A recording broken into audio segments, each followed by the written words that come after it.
रामकृष्ण हरी. हरिभक्तीपरायण संत तुकाराम महाराज जीवनचरित्र यामध्ये आपण संत तुकाराम महाराजांचा संसार व वैराग्य जाणून घेत आहोत. एकादशीला रात्रभर मंदिरात तुकाराम महाराजांचं हरिकीर्तन होत असे. यामुळे त्यांची कीर्तीही सर्वत्र पसरू लागली. सर्व ठिकाणी त्यांच्या कीर्तनाची प्रतिष्ठा वाढू लागली. त्याच वेळी चिंचवड येथे मंबाजी बाबा नावाचे एक ब्राह्मण गृहस्थ राहत होते. ते आपल्या कुटुंबासहित देहू येथे राहण्यास आले. त्यांचा काही शिष्य समूहही होता व तेच मंबाजी बाबांचे योगक्षेम चालवित होते. जसजशी तुकारामांच्या कीर्तनाला उपस्थिती वाढू लागली तसा मंबाजी बाबांच्या हृदयात द्वेष वाढू लागला. मंबाजी मनात विचार करू लागला, 2 तलवारी एकाच म्यानात कशा राहू शकतील? आमच्या समोर ह्या तुकारामांनी शास्त्रवाचन केले, त्यामुळे त्याची प्रतिष्ठा वाढली आणि आज ब्राह्मण सुद्धा त्याला दंडवत करतात, सन्मान करतात. तुकाराम तर जातीने वाणी आहे आणि मी तर या गावचा प्रतिष्ठित महंत आहे आणि अशीच जर त्याची प्रतिष्ठा वाढत राहिली तर मला कोणी विचारणारही नाही. जशी तुकारामांच्या हरिकीर्तनाची लोकप्रियता दिवसेंदिवस वाढत गेली तसा मंबाजीचा त्याच्याबद्दल द्वेषही वाढत गेला. मंबाजीने निश्चय केला की मी तुकारामांचा अपमान करून सूड घेईन. मनामध्ये जरी द्वेष भरलेला होता तरी आपली प्रतिष्ठा टिकविण्यासाठी मंबाजी बाबा तुकारामांच्या कीर्तनाला येऊन बसे. पण तुकारामांच्या मनात मात्र कोणताही द्वेष किंवा दुजाभाव नव्हता. त्यांना शत्रू आणि मित्र दोन्ही सारखेच होते. विठ्ठल रुक्मिणी मंदिराच्या पाठीमागे दक्षिण दिशेला मंबाजींनी काही झाडे लावली होती. त्याभोवती त्याने काटेरी कुंपणही घातले होते आणि स्वतः त्याची तो राखण करीत असे. तुकारामांची पत्नी आवली ही आप्पाजी गुळवेंची लाडकी कन्या होती. आपल्या कन्येवरील प्रेमापोटी वडिलांनी तिला म्हैस दिली होती. एकदा ही म्हैस पाणी प्यायला सोडली असता चुकून मंबाजीच्या बागेत घुसली. कुंपण मोडून आत जाऊन तिने काही झाडांची पाने खाऊन नासधूसही केली. हे पाहून मंबाजीला राग आला व अपशब्द बोलू लागला आणि काही वेळाने शांत झाला. काही दिवसांनी एकादशीच्या रात्री हरिकीर्तनासाठी विठ्ठल रुक्मिणी मंदिरात सायंकाळी भाविक भक्त जमू लागले. मंदिराच्या बाजूने प्रदक्षिणा मार्ग होता. मंबाजीने ह्या मार्गावर काटेरी कुंपण बनविले होते व त्यातील काही फांद्या प्रदक्षिणा मार्गावर पडल्या होत्या. तुकारामांनी प्रदक्षिणा घालणाऱ्या भक्तांच्या पायामध्ये ते काटे जाऊ नये म्हणून बाजूला केल्या. ज्यावेळी मंबाजीने तुकारामांना काटे बाजूला करताना पाहिले तेव्हा मंबाजीचा अगोदरच मनात असलेला द्वेष आगीसारखा उफाळून आला. अगोदरच तुकारामांबद्दल राग आणि द्वेष होता आणि या घटनेने तर त्यात तेल ओतल्यासारखे झाले. सापाच्या शेपटीवर चुकून जरी पाय पडला तरी तो जीवघेणा फुत्कार सोडून दंश करतो. मंबाजी सुद्धा रागाने लाल होऊन अपशब्द बोलू लागला व त्यातीलच एक काटेरी काठी घेऊन तुकारामांवर चाल करून आला. त्यांच्या शरीरावर निर्दयीपणे मारू लागला. हृदयामध्ये क्षमा भावना, नम्रता व शांती असणाऱ्या तुकारामांनी मात्र कोणताही प्रतिकार केला नाही किंवा प्रत्युत्तर दिले नाही. मंबाजीने रागाने निर्दयीपणे मारलेल्या काटेरी काठ्या तुकारामांच्या शरीरावर मारून मारून मोडत होत्या तरी त्यांच्या मनात कोणती दया उत्पन्न झाली नाही. अशा 15-20 काटेरी काठ्या तुकारामांना झोडपून मंबाजीने मोडल्या.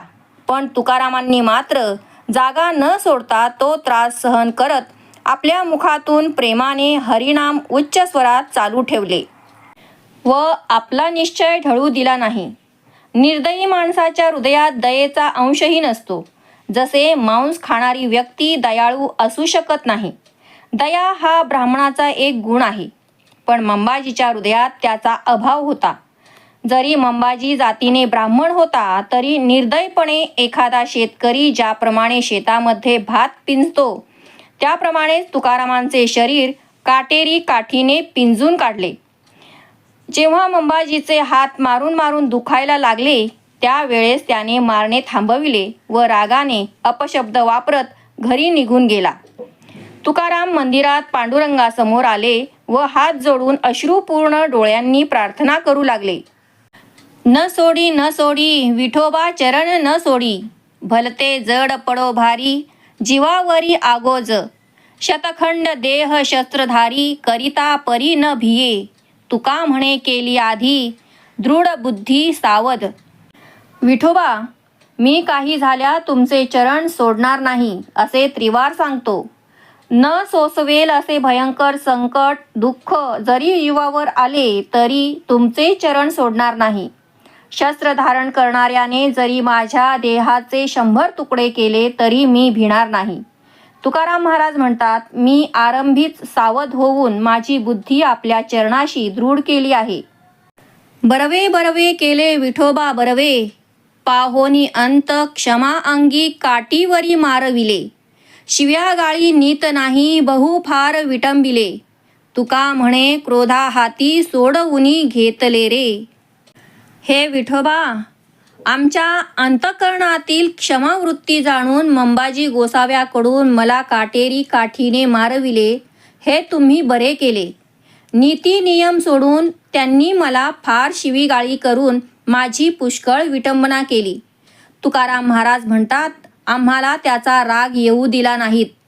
पांडुरंगा, यावेळी माझे तुम्ही क्रोधापासून रक्षण केलेत, हे बरे झाले. मंदिरात येणाऱ्या लोकांनी तुकारामांचे रक्तमंबाळ झालेले शरीर पाहून हळहळ व्यक्त केली. त्यांना खूप वाईट वाटले.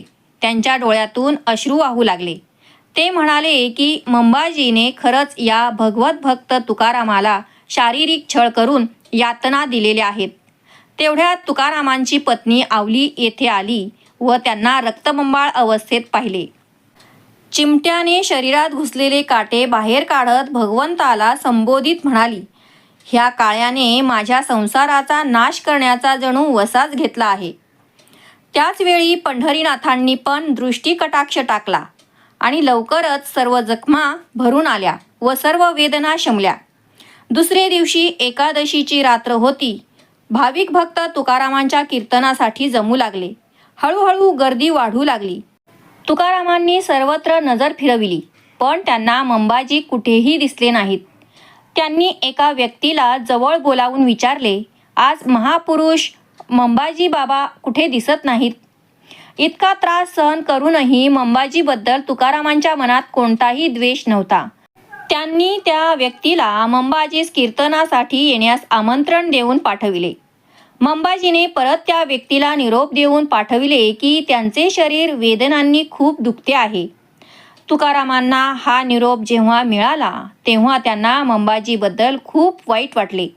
तुकारामांना त्यांची खूप दया आली. ताबडतोब ते मंबाजीच्या घरी गेले. त्यांना पाहिल्यावर आदराने दंडवत करून विचारपूस केली. नंतर त्यांच्या अंगाला मालिश करत म्हणाले, मला काठीने झोडपून माझ्या स्वामींचे अंग दुखते आहे. मी झाडाला हातच लावला नसता तर आपल्याला हा त्रास झाला नसता. माझ्या चुकीबद्दल क्षमा करा व मंदिरात कीर्तनास या. अशी विनंती करून तुकाराम त्यांची सेवा करत थोडा वेळ तसेच बसले. मंबाजीला आता स्वतःचीच लाज वाटू लागली, म्हणून ते लगेच कीर्तनाला आले. तुकारामांचे हृदय दया क्षमा शांतीचे सागर होते. पण मंबाजी वरून शांत दिसत असला तरी हृदय मात्र द्वेषाने भरले होते. तुकारामांच्या कीर्तनात बसूनही त्यांच्याविषयीचा द्वेष काही मंबाजीच्या हृदयातून गेला नव्हता. तुकारामांच्या मनात कुणाबद्दलही दुजाभाव नव्हता. मित्र व शत्रू दोघेही त्यांना सारखेच होते. त्यांच्या मनात कुणाबद्दलही राग द्वेष नव्हता आणि प्रेमभावनेने ते कीर्तन करीत. त्यांचे मन भगवंतचरणी स्थिर होते. त्यांच्या मुखातून बाहेर पडणारा प्रत्येक शब्द श्रीकृष्ण प्रेम प्रगट करीत होता. उपस्थित भाविक भक्तांचे अंतःकरणही प्रेमभक्तीने भरून जात होते. कीर्तनात विठ्ठल रुक्मिणी समोर करुणेची याचना करत प्रेमाने नृत्य करत तुकाराम सर्व उपस्थित भाविकांना प्रोत्साहित करत. भगवंतांचा व त्यांची भक्ती करणाऱ्या शुद्ध वैष्णव भक्तांचा प्रेरणादायी जीवनाचा गौरव हा त्यांच्या कीर्तनाचा विषय होता. कृष्ण विष्णू हरिगोविंदा अच्युता माधवा आनंदकंदा, परमपुरुषा सच्चिदानंदा सोडवी भवबंधापासोनी, अनाथ रक्षका पांडुरंगा, मदन ताता रुक्मिणी रंगा, कर्म कर्दम न लिंपे अंगा, ऐसे श्रीरंगा करावे. काळ चक्रा माझी निश्चिती, जीव भ्रमतो निज कर्मगती, येथोनी सोडवी सत्वर गती, रुक्मिणीपती श्री विठ्ठला. हे कृष्ण विष्णू हरी गोविंदा, अच्युता माधवा आनंदकंदा, परमपुरुषा सच्चिदानंदा, मला भवबंधनापासून सोडवा. हे अनाथांच्या रक्षका पांडुरंगा, मदन मनोहरा, रुक्मिणी रमणा, श्रीरंगा, माझ्या अंगाला त्रिगुणांचा मळ लागू नये असे करा. काळचक्रामध्ये माझा जीव कर्म करीत भ्रमण करतो आहे. हे रुक्मिणीपती श्री विठ्ठला, यातून मला सत्वर सोडवा. असे अनेक भक्तिमय शब्द त्यांच्या मुखातून बाहेर पडत. सोबत टाळ, मृदुंग, वीणा यांच्या सुंदर दिव्य ध्वनीने परिसर दुमदुमून जात होता. जमलेले भाविक लोक आनंदाने टाळ्या वाजवत कीर्तनात सहभागी होत. त्यांच्या कीर्तनामध्ये कोणालाही झोप किंवा आळस येत नव्हता. भाविक देहभान विसरून कीर्तनात समरस होत असत.